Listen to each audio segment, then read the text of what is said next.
નમસ્કાર. સીધો સંવાદમાં આપ સૌનું સ્વાગત છે. હું છું પ્રફુલ્લ ત્રિવેદી. 2024ની લોકસભાની ચૂંટણી જેમ જેમ નજીક આવતી જાય છે તેમ તેમ એનડીએ, ભાજપ સાથે જોડાયેલા પક્ષો અને ઇન્ડિયા જે કોંગ્રેસ સાથે જોડાયેલા પક્ષો એ સૌ પોતપોતાના શસ્ત્ર સરંજામો તૈયાર કરી રહ્યા છે.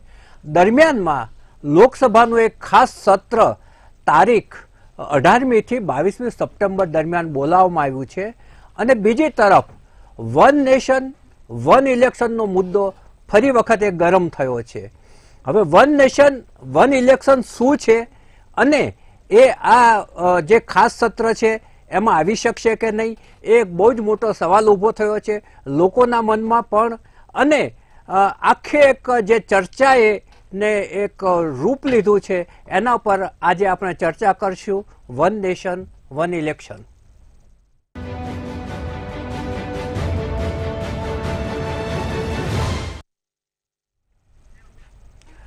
આ માટે આપણી સાથે જોડાઈ ગયા છે ભાજપના નેતા શૈલેષ પરમાર, કોંગ્રેસના નેતા અશોક પંજાબી અને વિશ્લેષક વિજય આહિર.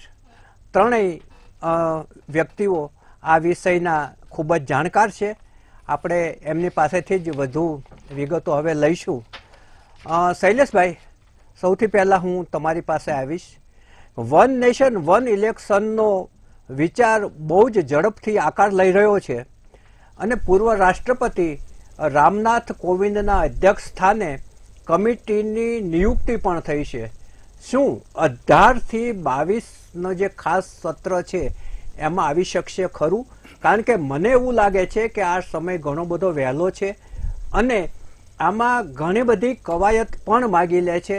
એટલે અત્યારે અફવા ફેલાય છે કે 18 થી 22માં આવશે, પરંતુ એ બાબત મને બહુ અવ્યવહારુ લાગે છે. આપ શું કહેશો?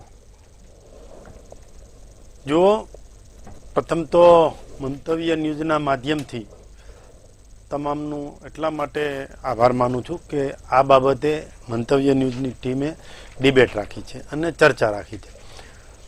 પ્રફુલ્લ sir, one nation one election આપણે વડાપ્રધાનશ્રીને ભૂતકાળમાં સાંભળ્યા છે. આદરણીય નરેન્દ્રભાઈ મોદી ઘણી વખત આનો ઉલ્લેખ કરી ચૂક્યા છે. ભૂતકાળમાં પણ આવી રીતે ચૂંટણીઓ 1957 અને પછી એના પછી પણ થયેલી છે, 62માં પણ થયેલી છે. પરંતુ વન નેશન વન ઇલેક્શનથી મોટો ફાયદો કોઈને થવાનો હોય તો એ લોકોના ટેક્સનો ફાયદો છે. સતત ચૂંટણીઓ આવવાના કારણે અધિકારીઓ કર્મચારીઓ પણ સતત કામમાં રહેતા હોય છે. સતત ચૂંટણીઓ આવવાના કારણે એક જેને કહેવાય ને કે સતત ક્યાંક ને ક્યાંક આ રાજ્યમાન, ઘડીક આ રાજ્યમાન, પાછી આ રાજ્યમાન, એમ સતત ચૂંટણીઓ રહેતી હોય છે. એટલે એના કારણે આપણો સમયનો પણ બગાડ થાય છે અને બીજી બાજુ જોવા જઈએ તો આપણા જે મતદારો છે એના મનમાં પણ ક્યાંક ચૂંટણી પ્રત્યેનું તકલીફ રહેતી હોય છે. મારે એ પણ કહેવું છે કે વન નેશન વન ઇલેક્શન એ થવાથી આપણા માનો કે લોકસભા અને રાજ્યસભા બંનેની સાથે ચૂંટણીઓ આવે તો એક સાથે ચૂંટણી થઈ જાય અને આ માત્ર વિધાનસભા અને લોકસભા પૂરતી જ વાત છે કે વન નેશન વન ઇલેક્શન એનાથી આખા રાષ્ટ્રને ખૂબ જ ફાયદો થાય એવું છે. શૈલેષભાઈ, 1967 સુધી લોકસભા અને વિધાનસભાની ચૂંટણીઓ સાથે યોજાતી હતી. એમાં 1952, 1957, 1962 અને 1967.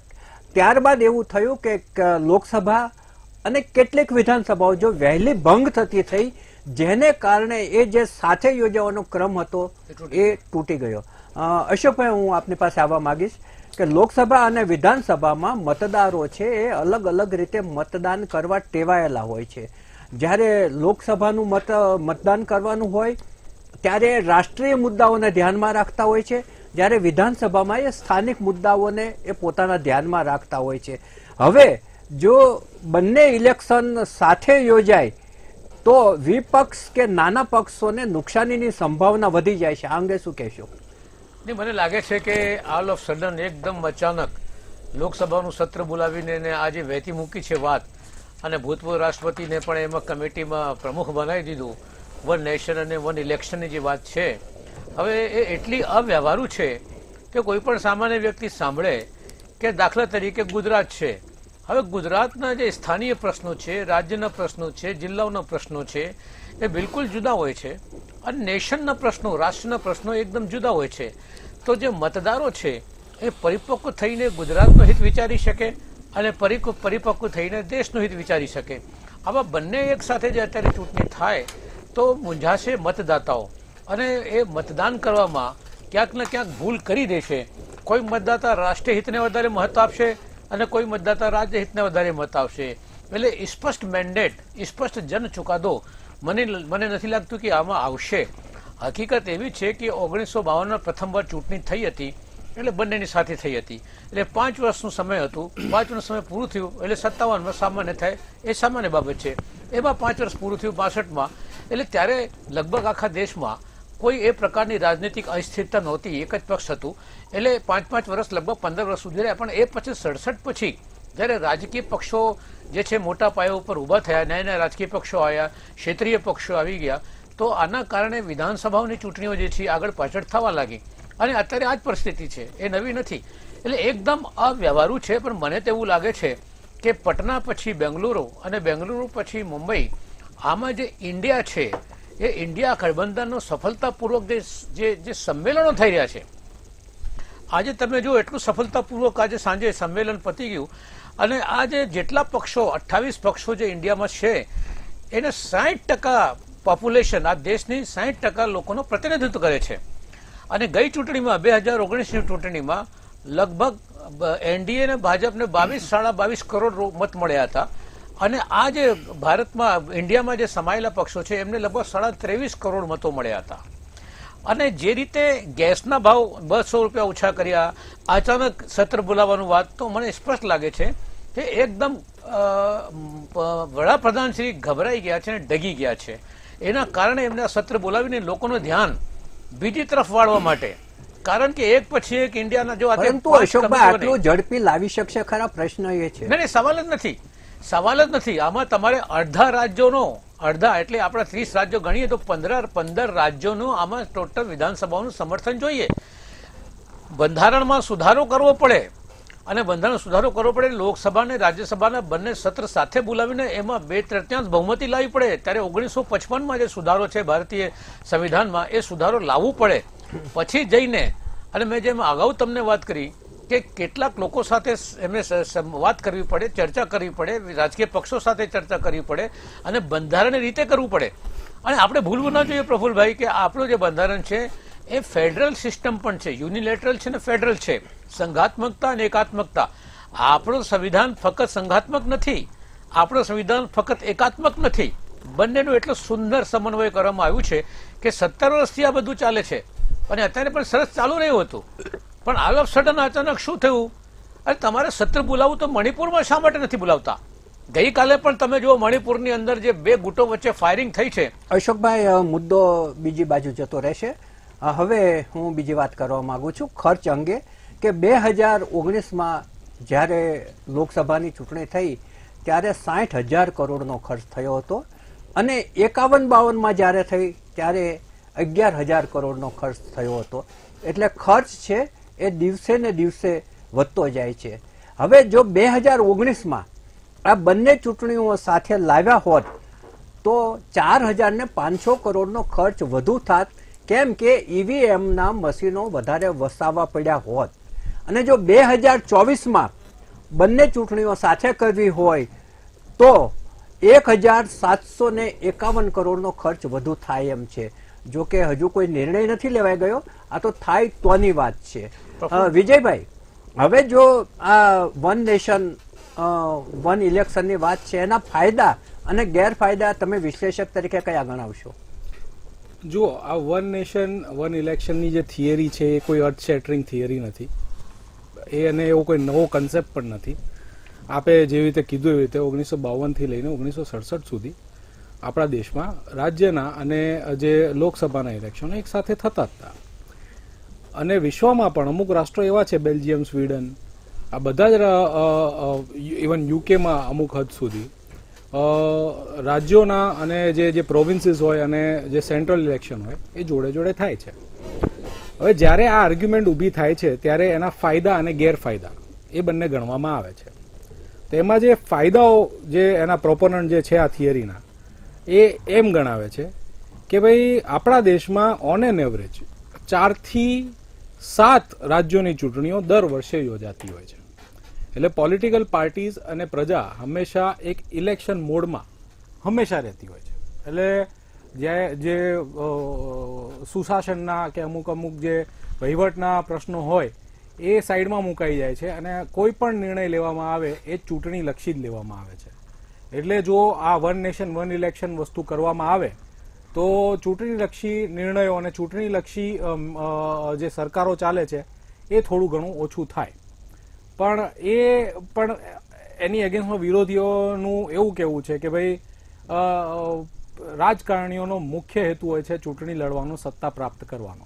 એટલે તમે 5 વર્ષે પણ ચૂંટણી લાવશો તો પણ જે નિર્ણયો લેવામાં આવશે એ 5 વર્ષના ને ધ્યાનમાં રાખીને જ લેવામાં આવશે. બીજી એક વસ્તુ ફાયદામાં એવી ગણવામાં આવે છે કે ભાઈ ખર્ચો ઓછો થશે. આપે એક ફિગર ટાંક્યો કે 60,000 કરોડનો અંદાજિત ખર્ચો ચૂંટણી કન્ડક્ટ કરવામાં થાય છે. એ ઇલેક્શન કમિશનના આંકડા છે. હવે ટોટલ રજિસ્ટર્ડ વોટર જે છે આપણા દેશમાં એ લગભગ 60 થી 65 કરોડ જનતા છે રજિસ્ટર્ડ વોટરમાં. થોડા ઘણા વધ્યા છે. એટલે હું જો મોટો રૂલ ઓફ થંબ લઈને ગણું તો પણ પર વોટર પર વર્ષ 100 રૂપિયા ખર્ચ થાય છે. તો શું આપણે ઇલેક્ટોરલ ડેમોક્રેસીને કાયમ રાખવા માટે 100 રૂપિયાનો ખર્ચ બહુ વધારે છે? જો કમ્પેરિઝનમાં કરો તો સ્ટેટ અને સેન્ટ્રલ ગવર્મેન્ટનું વાર્ષિક જો બજેટ કમ્બાઈન કરો તો 30 લાખ કરોડ છે. તો એની અગેન્સ્ટમાં ડેમોક્રેસીને ટકાવી રાખવાનો આ ખર્ચો તો ખૂબ જ નહીવત છે.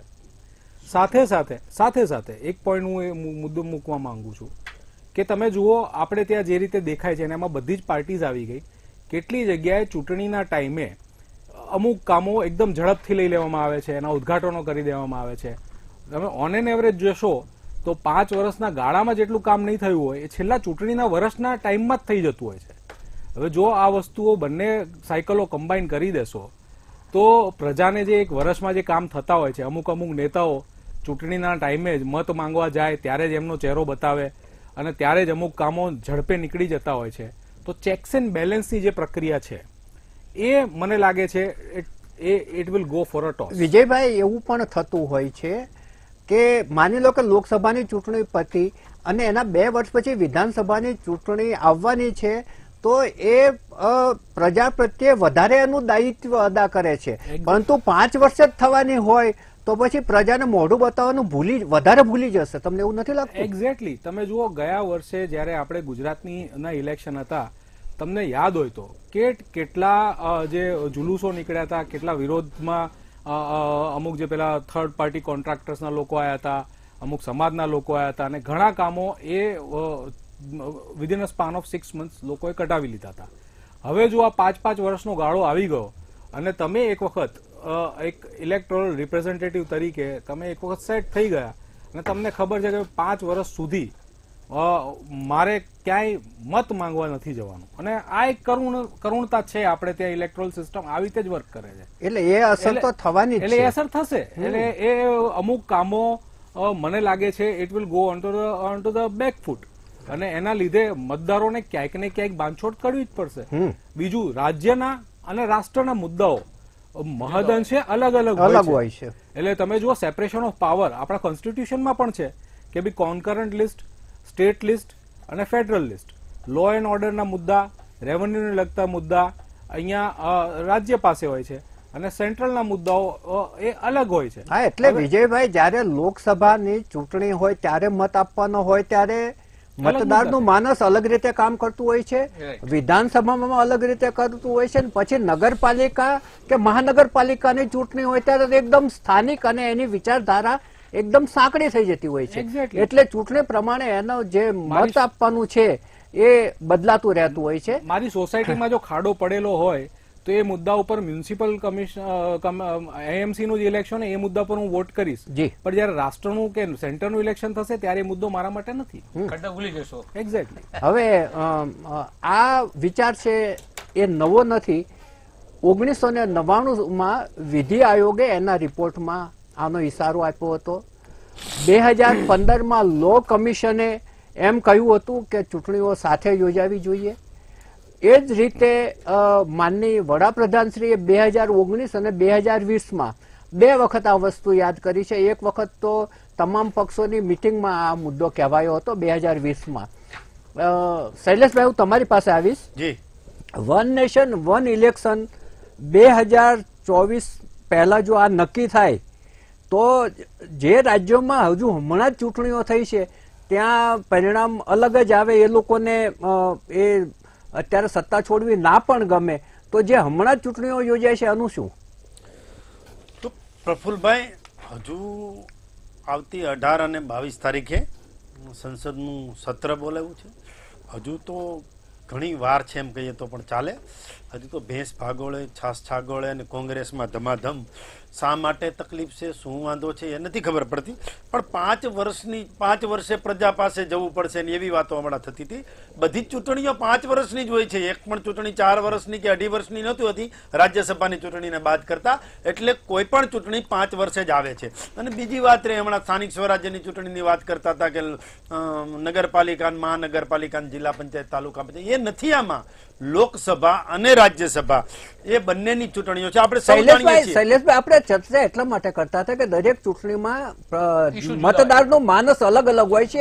ઇસ્યુ બે ચર્ચા કરતા હતા. ઇસ્યુ બે. સર, હું આપની અને પેનલિસ્ટના તમામ લોકો સાથે આ વાત સાથે સહમત છું કે રાજ્યના મુદ્દા અલગ હોય છે, રાષ્ટ્રના દેશના મુદ્દા અલગ હોય છે. પણ એનું મતદાન ભલે એક જ દિવસે હોય પણ એનું મતદાન પણ અલગ હોય છે. એટલે રાજ્યના મુદ્દા માટે કોને મત આપવો છે અને આ બધી જ પાર્ટીઓને લાગુ પડે છે. આ કઈ વન નેશન વન ઇલેક્શન એટલે ભારતીય જનતા પાર્ટીને કોઈ ફાયદો થઈ ગયો એ પ્રકાર નથી. હજુ તો વાર છે.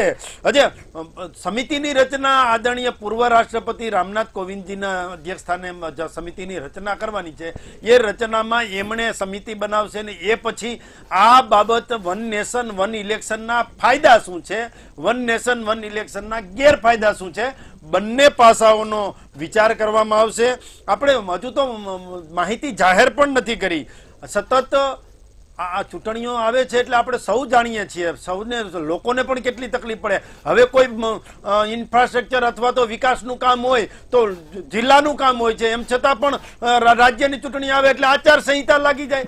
પાછું રાજ્યનું કામ હોય તો લોકસભાની ચૂંટણી હોય તો આચાર સંહિતા આવી જાય. લોકસભાનું કામ છે તો પંચાયત કે નગરપાલિકાની ચૂંટણી આવે તો આચાર સંહિતા લાગી જાય. વારે વારે આચાર સંહિતા લાગે છે. એના કારણે સમયની બરબાદી થાય છે અને વિકસિત રાજ્યોની સાથે ચાલવું જ પડશે. સમય બગડે નહીં, ટેક્સના પૈસા બગડે નહીં, વારે વારે ચૂંટણી આવે નહીં. આ તમામ પાસા પોઝિટિવ છે. એમ છતાં પણ નેગેટિવ પાસા શું છે એનો પણ વિચાર કરવામાં આવશે. અને હમણાં જ પેનલિસ્ટ તમામ લોકોએ વાત કરી છે 1952, 1962, 1967. હવે આ બે ચૂંટણી લોકસભા અને વિધાનસભાની સાથે આવે તો એનાથી ફાયદા આટલા થાય, પાછા ગેરફાયદા કઈ કઈ છે. એટલે બધી જ બાબતોનો વિચાર કરી અને આગળ વધવામાં આવશે. પણ કોંગ્રેસ આમાં નેગેટિવ કેમ ચાલે છે?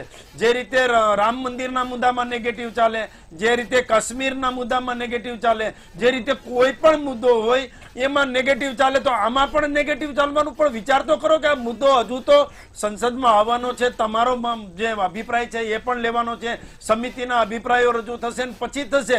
લોકોને ફાયદો થાય છે કે નહીં એ જોવું જોઈએ. આ તો કે પછી 5 વર્ષે એ આવશે એટલે 5 વર્ષે જ હોય છે. તમામ ચૂંટણીઓ 5 વર્ષે જ હોય છે અને 5 વર્ષે જ પાછી ફરીથી ચૂંટણી આવતી હોય છે. આમાં હજુ શું તકલીફો થશે? માનો કે અધવચ્ચે રાજ્યની ચૂંટણી આવી, વિધાનસભાની એક સાથે થઈ ગઈ, પછી અધવચ્ચેથી કંઈક તકલીફ થઈને આવી તો એના માટે શું કરવું? આ તમામ પાસાઓ વિચાર કરવાનો આવશે. પરંતુ જે રીતે વાત કરી કે ભાઈ લો કમિશને પણ વાત કરી છે, નીતિ આયોગે પણ વાત કરી છે, આદરણીય નરેન્દ્રભાઈ મોદીએ પણ આ બાબતે અનેક વાર વાત કરી ચૂક્યા છે. અને વિદેશની હમણાં વાત કરી કે અમુક જે દેશો છે એમાં પણ આ પ્રકારની ચૂંટણીઓ થાય છે. એટલે જોઈએ છે કયા પ્રકારનું થાય છે. પરંતુ એક દ્રષ્ટિએ જોવા જઈએ, સમાન અને પારદર્શક રીતે જોવા જઈએ તો બધી જ ચૂંટણીઓ એટલે લોકસભા અને વિધાનસભા સાથે આવે તો એનાથી લોકોના ટેક્સનો સમયનો, આચારસંહિતા વારે વારે લાગવાનો અને વિકાસને વેગ મળવાનો ફાયદો થાય એવું દેખાય છે. શૈલેષભાઈનું કહેવું એવું છે કે સાથે ચૂંટણી થાય તો એક તો સૌથી મોટો ફાયદો એ છે કે જે કરોડો રૂપિયાનો ખર્ચ થાય છે, જે દેશની અને રાજ્યની તિજોરી ઉપર જે ખર્ચ આવે છે એ ઘટી શકે, કારણ કે બંને ચૂંટણીઓ એક સાથે થતી હોય છે. બીજું, પક્ષો અને ઉમેદવારોનો ખર્ચ પણ ઘટે, કારણ કે બધેની જાહેર ખબર અને બધું એક સાથે થઈ શકે.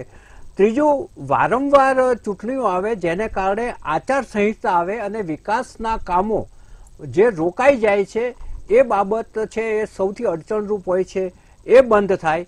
અને સૌથી મોટો ફાયદો એ છે કે જે વહીવટી તંત્રના અધિકારીઓને કર્મચારીઓ વારંવાર ચૂંટણીમાં અટવાયેલા રહે છે. કોઈ એની ઓફિસમાં જઈને કંઈ કામ લઈને કહે કે ભાઈ આ કામ માટે આવ્યા છે, સાહેબ ક્યાં છે, તો કે સાહેબ ચૂંટણીમાં છે, અને એટલે બિચારા નાગરિકનો ધક્કો ખાવો પડે. આ પરિસ્થિતિનો પણ અંત આવે. હવે અશોકભાઈ, હું આપની પાસે આવવા માંગુ છું કે ઇન્ડિયાના ડરથી ખાસ સત્ર બોલાવાયું તેવું એક મંચ ઉપર એકઠા થયેલા વિપક્ષોનું કહેવું છે. હવે જો એક દેશ એક ચૂંટણીનો નિર્ણય લેવાય તો વિપક્ષોનું વલણ શું હોય છે, એમના પ્રતિભાવો શું હોય છે? એની સીધી સાદી વાત જે મેં અગાઉ આપને વાત કરી હતી કે વિશેષ સત્ર અચાનક બોલાવવા માટેના પાછળના જે કારણો કહેવામાં આવી રહ્યા છે કે એક ઇલેક્શનને એક નેશનની કદાચ ચર્ચા થાય, તેના માટે ભૂતપૂર્વ રાષ્ટ્રપતિ, હવે રાષ્ટ્રપતિ પદનો ઉપયોગ જે છે, ચાહે વર્તમાન હોય કે પછી ભૂતકાળનું હોય, એનો ક્યાંક પણ ઉપયોગ ન થવું જોઈએ, કોઈ પણ જગ્યા ન થવું જોઈએ. એ આપણી સંવૈધાનિક પરંપરા છે. પણ ભારતીય જનતા પાર્ટી અને ખાસ કરીને આપણા વડાપ્રધાન તમામ પરંપરાઓ તોડનારના એક આદિ છે કે કોઈ પણ લોકતાંત્રિક પરંપરાઓને તો તોડી જ નાખો. મેં તમને અગાઉ વાત કરી હતી કે સાહેબ ખર્ચો મહત્વનો નથી. આમાં તમે જે વાત કરો છો 2000 કરોડ, 4000 કરોડ કે 5000 કરોડ, પણ છેલ્લા 7-9 વર્ષની અંદર 14 લાખ કરોડ રૂપિયા મોટા મોટા મૂડીવાદીઓને માફ કરી દેવામાં આવ્યા છે. અદાણી અંબાણીના કેટલા પૈસા માફ કરી દેવામાં આવ્યા છે, એનપીએ કરી દેવામાં આવી છે. લાખો કરોડ રૂપિયા લઈને જે છે નીરવ મોદીને પેલા ભાગી જતા હોય છે. આની કોઈ ચિંતા નથી. પણ જ્યારે ફેડરલ સિસ્ટમની વાત આવે છે કે સંઘાત્મક જ્યાં સુધી છે, આ દેશમાં 33 રાજ્યો છે, બધા રાજ્યોને બરાબર જે છે સારી રીતે પ્રતિનિધિત્વ મળે અને એમની પોતાની જે છે અલગ આઈડેન્ટિટી ઊભી રહે અને આખા દેશની અંદર સાથે થાય, યુનિયન ઓફ સ્ટેટ્સ બને આ ઇન્ડિયા, એને ધ્યાનમાં રાખીને જ આપણે સંઘાત્મક રીતે આગળ વધી રહ્યા છે. એટલે મુદ્દો આ છે કે તમામ વિરોધ પક્ષો જે ઇન્ડિયાના નામથી એક સાથે આગળ વધી રહ્યા છે અને એમનું મકસદ છે દેશના બંધારણને બચાવવું, દેશના લોકશાહીને બચાવવું. આજે આ જ મુદ્દો છે, બહુ મોટો મુદ્દો છે જ નહીં. તમામ પક્ષો એક થયા છે આ બાબતમાં. વડાપ્રધાનનો મુદ્દો નથી કે ચૂંટણીમાં કોણ ઉમેદવાર બનશે કે કોણ નહીં બનશે, મુદ્દો છે જ નહીં. તમે આખો દિવસ આજે ડેલિબ્રેશન જે થયા છે મુંબઈમાં, તમે બરાબર જો તો એની અંદર બધી વસ્તુ બહાર આવી છે અને એની અંદર વાત આમ છે, આની અંદર વાત એમ છે અશોકભાઈ, આની અંદર વાત સીધી સાદી વાત છે કે આ ભારતીય જનતા પાર્ટીને હાર જોઈ લીધી છે. મોદી સાહેબ હારવાના છે. આ 24ની ચૂંટણીમાં તમારી પરાજય નિશ્ચિત છે. શૈલેષભાઈ, તમે હારી રહ્યા છો. આ ચૂંટણીમાં બેરોજગારી, તમને વાંધો ક્યાં પડે છે? તમે વાંધો નથી દર્શાવતા. અશોકભાઈ, શૈલેષભાઈ, અશોકભાઈ તમને બંનેને રોકવા માંગીશ. કઈ પરિસ્થિતિમાં છે? અશોકભાઈ, સુરક્ષા ખતરામાં છે, આંતરિક સુરક્ષા ખતરામાં છે. અશોકભાઈ, ભ્રષ્ટાચાર છે. શૈલેષભાઈ, અશોકભાઈ બંનેને રોકવા માંગીશ. ભ્રષ્ટાચાર બચાવવો છે. શૈલેષભાઈ, તમે કેટલું કરો છો? અશોકભાઈ બંનેને હું રોકવા માંગુ છું. હવે રાજસ્થાનમાં આપણે મૂળ વાત પર આવીએ. ધારાસભ્ય કહે છે કે મેઘવાલ ભ્રષ્ટાચારી છે. અશોકભાઈ, આપણે લોકસભાનું સત્ર હજુ હમણાં જ પૂરું થયું છે અને પાછળ શીતકાલીન સત્ર પણ આવી રહ્યું છે. એની બંનેની વચ્ચે ખાસ સત્ર બોલાવવાનો મતલબ શું, એ એક બહુ જ મોટો પ્રશ્ન લોકોના મનમાં અત્યારે ઘુમરાઈ રહ્યો છે. જોકે કેટલાક બિલો બાકી છે, મહિલાના આરક્ષણનું છે, યુએલસીનું છે, યુનિફોર્મ સિવિલ કોડનું, પરંતુ આ ખાસ સત્ર બોલાવવાનું કારણ શું હોઈ શકે? વિજયભાઈ, હું આપને પૂછવા માંગુ છું કે સરકાર છે ને એ ઓચિંતા ધડાકા કરવા માટે ટેવાયેલ છે. ના ધારેલી જાહેરાતો ગમે ત્યારે આવી શકે છે. તમને લાગે છે કે આ લોકસભાના ખાસ સત્રમાં કોઈ એવું નવી વસ્તુ આવશે કે જે પ્રજાના મનમાં પણ નહીં હોય? જો એક મોદી ગવર્મેન્ટની એક ખાસિયત રહી છે કે આપણે જે વિચારી ના શકતા હોય એવા નિર્ણયો એકદમથી આવી જતા હોય છે. તમે નોટબંધીનો નિર્ણય લઈ લો, ધારા 370 લઈ લો, અમુક લોકો ત્યાં સુધી કહેતા હતા કે ભાઈ ધારા 370 લાવી ભલે એક ચુનાવી મુદ્દો છે પણ અશક્ય છે, પણ એ મોદી ગવર્મેન્ટે લાઈને બતાવી. એટલે અત્યારે આપણે અહીંયા પેનલ ઉપર બેસીને કોઈ પણ ઘોડા દોડાવીએ કે આમ થશે, કારણ કે વિજયભાઈ હમણાં મોદી સાહેબ પણ આવું બોલ્યા છે કે 15 તારીખ સુધીમાં ઘણું બધું નવું આવશે, જોતા રહો, એવું કઈ બોલ્યા હતા ક્યાંય. હા, એ બોલે એટલે જુઓ કે કઈક નવું આવશે. એટલે સી આપણે એમના નિર્ણયોની ટીકા ટિપ્પણીમાં ગયા વગર એક વસ્તુ તો માનવી જ રહી કે આ જે એડમિનિસ્ટ્રેશન છે એ જે પણ કઈ નિર્ણયો લાવે છે એની પાછળ એક હોમવર્ક કરીને. વિજયભાઈ ઝડપથી પૂરું કરજો, અને આપણી પાસે 1 મિનિટ બાકી છે. હા, એટલે એના માટે કઈ પણ નિર્ણય લાવી શકે છે. એમાં વન નેશન વન ઇલેક્શન પણ એક મુદ્દો હોઈ શકે છે. અને એમ જે હમણાં પેનલ ઉપર ઘણા લોકોએ કીધું હોય કે ભાઈ મોડેલ કોડ ઓફ કન્ડક્ટ હોય કે ભાઈ પબ્લિક ને પડતી હાલાકી હોય એના લીધે આ નિર્ણય લેવામાં આવે છે. સાથે સાથે એવી પણ એક ડિબેટ થઈ રહી છે કે આનાથી ફાયદો કોને થશે. પણ સી જેને પણ ફાયદો થાય કે ના થાય, જો આ એડમિનિસ્ટ્રેશને ધાર્યું હશે કે ભાઈ આ બિલ પાસ કરવું છે તો અત્યાર સુધીના એના ટ્રેક રેકોર્ડ ઉપરથી જોતા એટલું તો કહી શકાય કે જો એમણે ધારેલું હશે તો એ 100% કંઈક ને કંઈક કરીને બિલ લાવશે ખરું. તમામ મહાનુભાવો અમારી સાથે જોડાયા અને દર્શકોને જે ઊંડાણપૂર્વક વિગતો આપી તે માટે આપ સૌનો આભાર માનું છું. નમસ્કાર. અશોકભાઈએ જે વાત કરી, શૈલેષભાઈએ કરી અને આપણા વિશ્લેષક વિજયભાઈએ કરી, એમાં જે 18 થી 22 તારીખનું જે લોકસભાનું વિશેષ સત્ર છે એમાં ચોક્કસપણે કંઈક નવું આવશે. શું આવશે એ મુદ્દો અધ્યાર છે, કારણ કે કોઈને ખબર નથી. આ સરકાર છે એ ઓચિંતા નિર્ણયો લેવા માટે ટેવાયેલી છે. આભાર.